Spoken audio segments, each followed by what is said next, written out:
Anyway, there's a movie out several years ago about Walter Mitty, a very ordinary man who lived an incredible life. And if I had to do a write a movie script about my life, it'd be what a wonderful football life. Because my time in the game, which now counts more than 5 decades.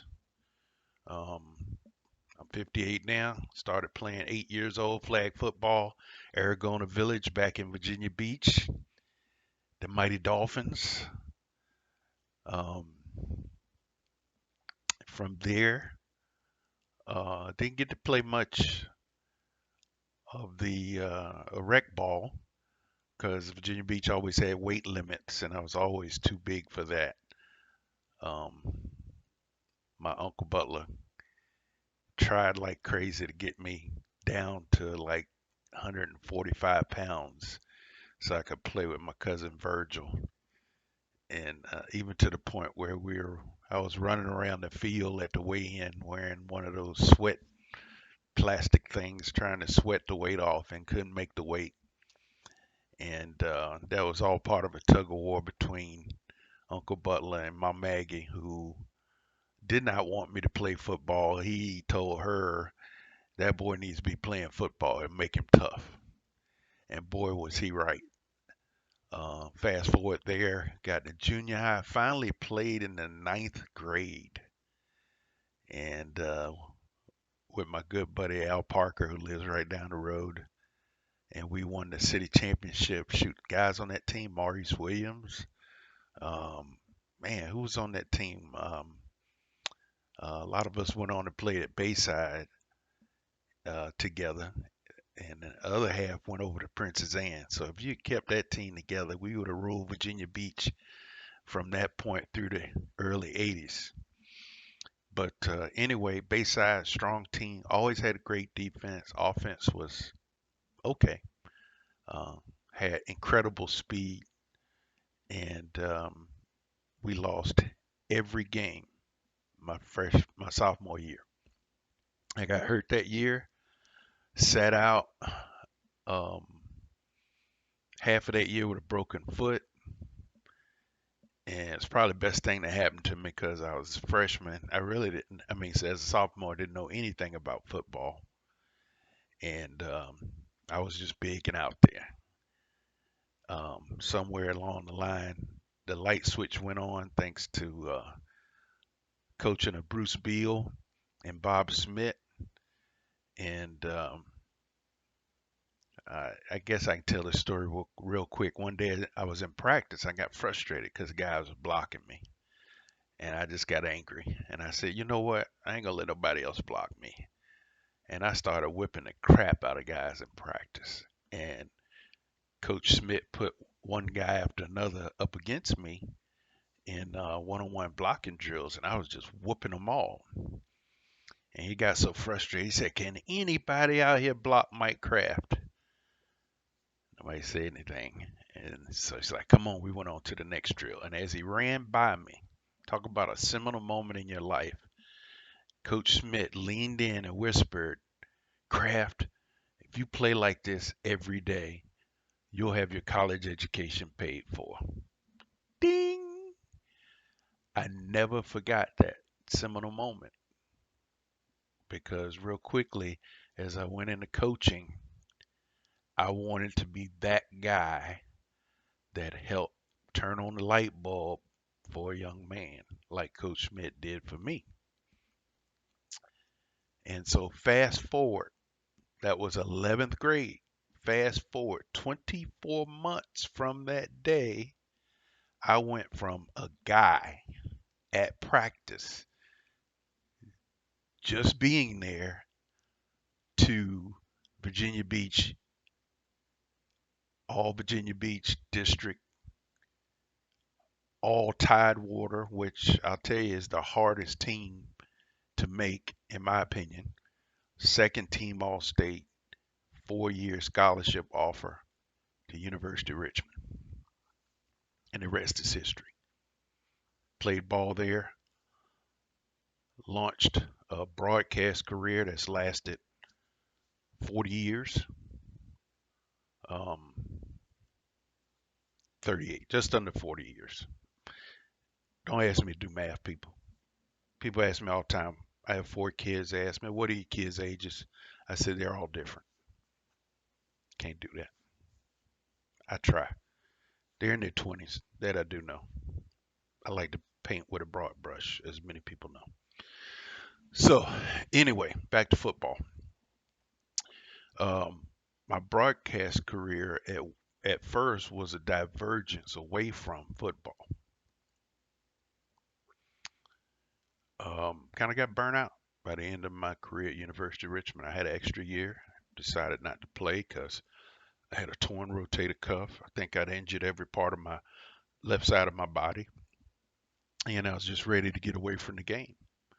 And then um, having kids brought me back to the game because I realized, when I got them involved in little league sports, there was nobody out there to coach.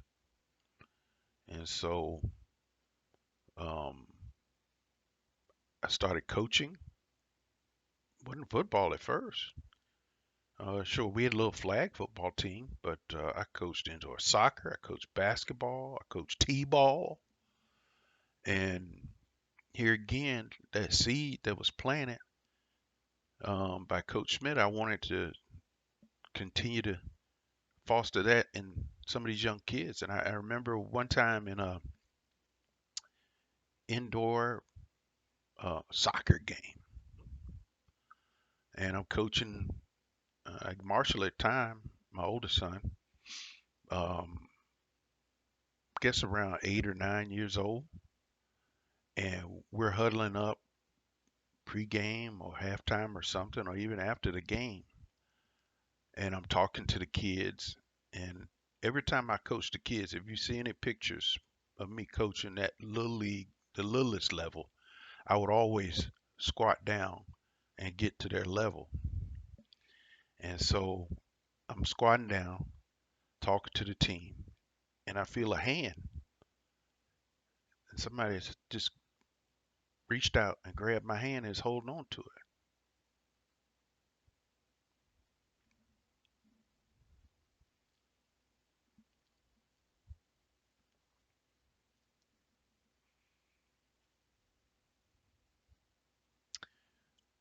And this little rascal grabs my hand.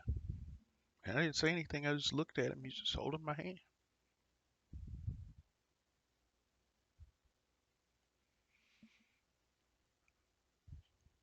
And one thing I realized is that for some kids,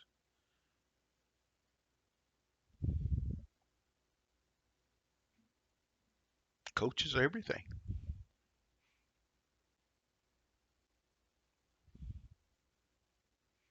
I don't know if I'm put this out there. Anybody knows me, I'm probably the most private person who's been in public venue.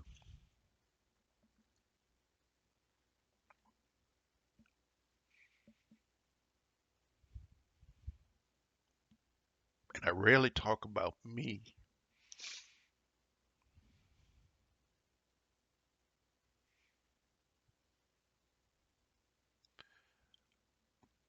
because there were points when I was that little kid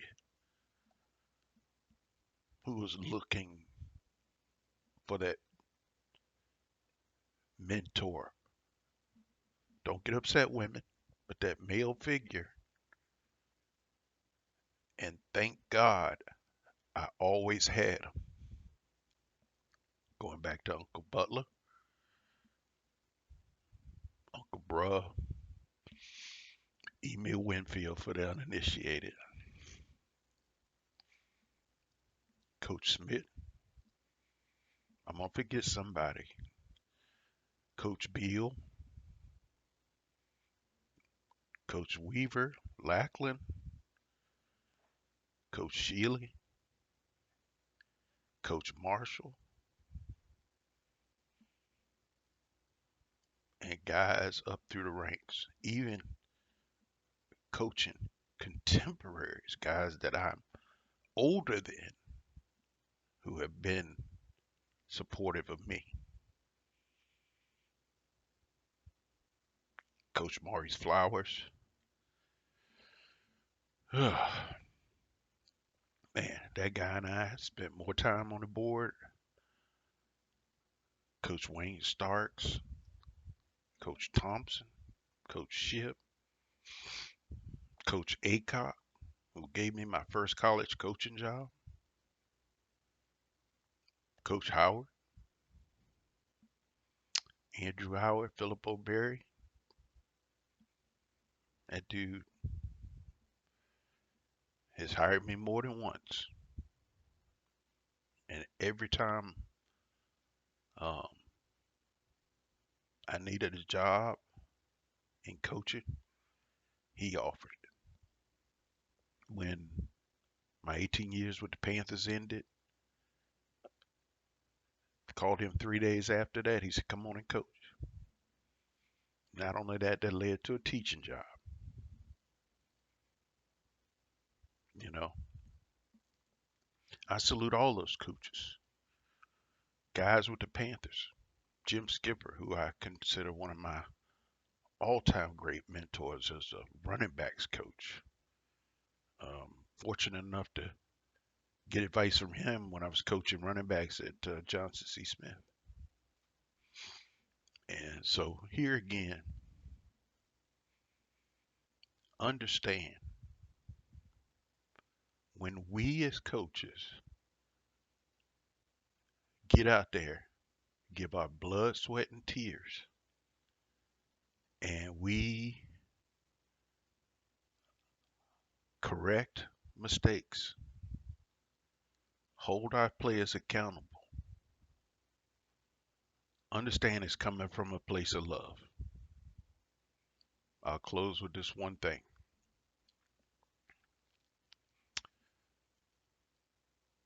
Remember this little freshman shows up summer workouts at Philip O'Berry, went into the weight room, and we paired the kids up, and he's working with a group of kids.